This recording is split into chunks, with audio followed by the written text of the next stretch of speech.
welcome to the show that we think alcohol is just another drink of water. This is the Sports Box, where the only opinion that matters is right here. I am Mike Galetta, a.k.a. Hamilton Mike, along with my partner, Brian, the Ranger Retard. Brian, how are you?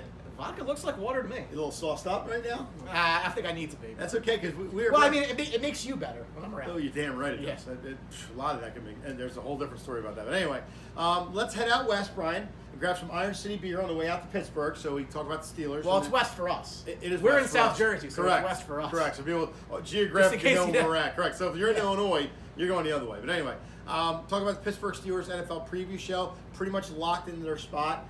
Two seed NFC North champion. Pretty much. I'm thinking they're going to play the Jags in the first round, which should be interesting. Second division. Yeah. In the division, second.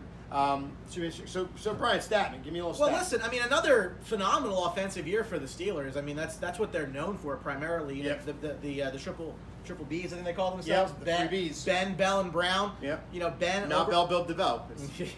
Going into Week 17, which is irrelevant for them. 4,200 yards for Ben. 28 touchdowns. You know, Le'Veon Bell almost 1,300 yards rushing with 9 touchdowns. He then added another. Where are you here? Another 655 and 2 touchdowns receiving. Antonio Brown, just insane. 1,500 yards, 9 touchdowns. I think the revelation for me was Juju Smith-Schuster. I think we all kind of thought that Martavis Bryant would play a huge role this year, but hadn't really materialized that much. But Smith-Schuster, close to 800 yards and 6 touchdowns from a guy who I don't know what people expected, but... And got suspended. So the Steelers are interesting to me, Mike. You know, they're interesting because I think they're a fantasy football darling for the reasons I've explained. Yeah. In most drafts, 2 of their players went in the top three picks. But they're interesting because I find myself struggling to name them a contender. Because if you watch the Sports Box, you know I think New England's the only good team in football. That's just my opinion. Whatever, that's fine. Pittsburgh's in the discussion in that next group, but I find it hard to label them a contender because I genuinely don't feel that they can get by New England. That's like the big, huge brick wall in their way every year. Being the golfer that I am, I'll give you an analogy. They are the Phil Mickelson of the NFL. They are a darling for second place. The last couple years, it's just like you said, they're at that cusp of greatness, but they just can't get over that hump in New England. And it's a shame because this is a Pittsburgh team with Ben Roethlisberger, 35 years old. Say what you want about him, is still a tank, doesn't miss games, still has an arm, still can get out of the pocket, still can make some plays. You know, Le'Veon Bell, you want about Le'Veon Bell about, he got suspended last year and this and that. The guy produces. All he does is very patient, and I've always been phenomenal at that. When he gets the ball and he kind of just takes a couple steps and then he gets up in the hole. And he's very, very patient, and that's what makes him a good player. And Antonio Brown, what can you say about Antonio Brown? The guy gets open, the guy's double teamed, the guy makes plays all over the place. He's the only receiver I in my mind that I can remember that's in the MVP discussion this place. Yeah, and it's a shame he'll probably not get it because that kind of position he'd really have to blow it up to really be in the MVP contention. It's usually quarterbacks, but I agree with you. He's saved them on a couple occasions, even in the playoffs last year with the at the end of the game, the 4th down to get into the end zone when he reached across the air. I mean, the guy makes plays. You talk about their defense. They just got rid of James Harrison. That was the story all week with us. Yeah. But in the same sense, here's a guy with a backup role. They weren't using him to any expectations. I say James Harrison, good luck to you off to the Patriots. Let's see what you can do there. We'll see if that comes back to bite him. But you talk about a little bit of the defense for the Patriots. Adding Joe Hayden. I mean, that's number one. You're loading up there. Helpful, but you know what stands out to me, Mike, is I don't think Ryan Shazier is playing again this year. I hope he makes a full recovery from that injury. Yeah. That was very, very unfortunate. Yeah. But he leads the team in tackles, leads the team in interceptions. Marcel Bryant. So I don't know. I mean, their defense wasn't that much to write home about coming in. But see, even with that injury, he's a younger player. He's a rookie. He's having a phenomenal year. You do have Martavis Bryant to fall back on, and you do have Jesse James. So there are 2 guys right there in the offense that you could fall back on a little bit. And Ben will. I mean, he'll get him the ball. But defensively, that's where it's going to struggle. Again, missing a guy like Shazier and what he brings to you. Yeah. Oh, I'm sorry, Shazier. I thought you said Schuster. I'm sorry. Oh, no, Shazier defensively. Sorry. Oh, absolutely. That's heart and soul of this team. Yeah. I mean, you talk about when he came to the game and spoke in the locker room, then they were, on edge. They had goosebumps and all. Yeah, absolutely. It's a heart and soul of the team, but I think in the flip side of that gives this team energy. That gives this a team rallying point. Correct. It gives this team a little bit of a push to say, hey, let's do it for Ryan. Let's get this done for him because he would have wanted it. So the guy to die. Excuse my, the way I worded Right. that. But Well, he's out for the year. Yeah. So, but look, we talk about that defense. You got guys like Mike Mitchell, who we thought we saw a piece on last week, who just told it like it is, how the defensive backs are. You talk about they just added Joe Hayden to the second. I mean, that's always a big plus adding it. There's guys in the secondary that aren't afraid to go after anybody and take somebody's head off. They're a very cocky bunch. Very cocky. Does that mean it's wrong? No, absolutely. Football's a violent game. In the sense of they hit you, they knock you out of bounds, they'll get on top of you, and they'll talk crap to you. They'll make you know that the next play is going to be a harder play than the one you just got. And that's what you want a defense to have, is to get on the ball and really knock the crap out of somebody. And that's what this team does, from Bud Dupree to T.J. Watt, who's been a phenomenal surprise. Real surprise this year. I mean, the brother of J.J. Watt, I mean, you figure in the genes, but he's been a phenomenal player for them this year. Yeah, I mean, if even Cameron Hayward playing if well, they were 12 sacks. If they were in the NFC, I'd put them in the Super Bowl right now. I mean, I believe that. If New England wasn't a team in the NFL, Pittsburgh would be hands down in the Super Bowl right now. We put them in.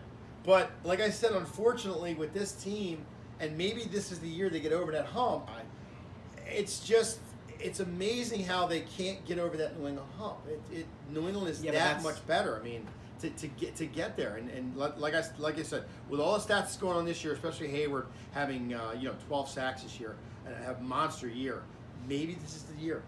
This is the year that Pittsburgh can move on. I've always liked Mike Tomlin. I really have. Yeah. A little aggressive sometimes. Aggressive. Listen, in all of football right now, yep. I feel this is the only team that has a shot against New England. I don't think it's enough of a shot to make it happen. I think they're definitely in the AFC Championship game. I know we talked about they're probably going to play Jacksonville in the divisional round, and I know Jacksonville beat them earlier in the year pretty handily. Playoffs are a whole different animal. Yeah, remember back in that game, Ben threw a lot of picks. I think it's a different team right now. I have them in the AFC title game, Mike. I have them moving to New England. I can't say that. I got to say the same thing. I think Pittsburgh is just not going to blow through the AFC by any stretch, but I really think they can get the job done. With the whole Ryan Shazier thing, I think that's going to motivate them to push a little harder. How you got to stop Le'Veon Bell? You stop him, you got to contend with Antonio Brown. So they got a 1-2 punch for you. Now, curious to see how he comes back from injury.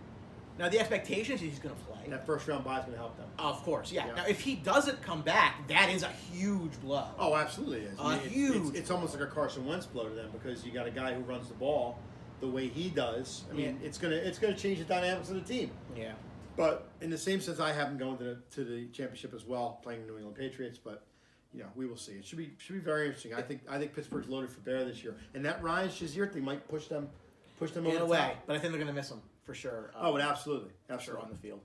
So that's all the time we have. Before you do that, I'm sorry. I'm jumping the gun over here. I apologize. No, we actually reached out to Darren Cooper, right. the Steelers correspondent for the Sports Box. Wanted his take on where his boys are looking as we start the playoffs here. Here's what Darren had to say.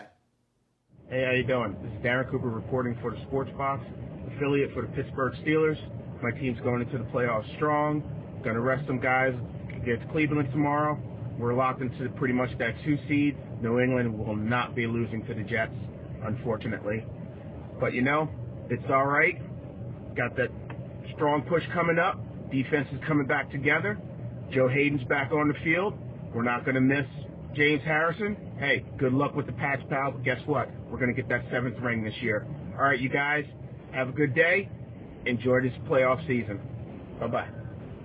Always getting it done for us. We love our correspondents. I'm telling you, they just lay it right out there for us. But like we said, we're both on the same page about them going into the championship game. I think this defense is a rock solid defense, and they should be feared, because they're not a defense that's going to give up a lot of points in a game, which you have to do in the playoffs. And in the same sense in the offense, they got the 1-2 punch with Bell and Brown. But I mean, they're also helped in their division. I mean, nobody's an offensive juggernaut. No, Cincinnati's been down this year. Cleveland's an 0-for, and the Ravens are making the playoffs, but they're probably one of the weaker teams in the playoffs. Offensively, I'm not a fan. No. Defensively, I am, but yeah, it's all about defense. If you're going to win a Super Bowl nowadays in the last probably 6, 7, 8 years, it's all been defense. Well, no, but unless you have an elite quarterback. I And I like Ben, but I just don't think Ben's there anymore. Trent Dilfer? On the elite defense. Well, that's what I mean. You're talking about the offense. Well, no, if you don't have an elite defense, you really need to make sure that your coach and quarterback are like in sync, and it's just easy. Yeah. So we'll see. But again, I got them in the title game. I think they lose to New England. I have them in the title game as well. And unfortunately, they're a second place again, and not being the Patriots. So that's all the time we have for our Pittsburgh Steelers review show for the NFL. Keep an eye out. We'll always have good stuff coming, and the teams we have in the playoffs, keep an eye out. We're going to have reviews for them, and we're going to have a lot of good stuff. So you can always get us on social media if you need to. For sure. Twitter at Sportsbox Show, Facebook at Sportsbox Show. Subscribe to our YouTube channel, please, and join our Outside the Box sports discussion group. We hope to see you there soon. It's like smoking a stogie. Anyway, thanks for watching, and remember, at the Sportsbox, the only opinion that matters is right here. Thanks for watching. See you. This episode of the Sports Box is brought to you by Mic'd Up Entertainment and DJ Mike Velardi. For all of your event planning needs, make sure you contact Mike at 609-864-5925 and tell him that you saw him on the Sports Box.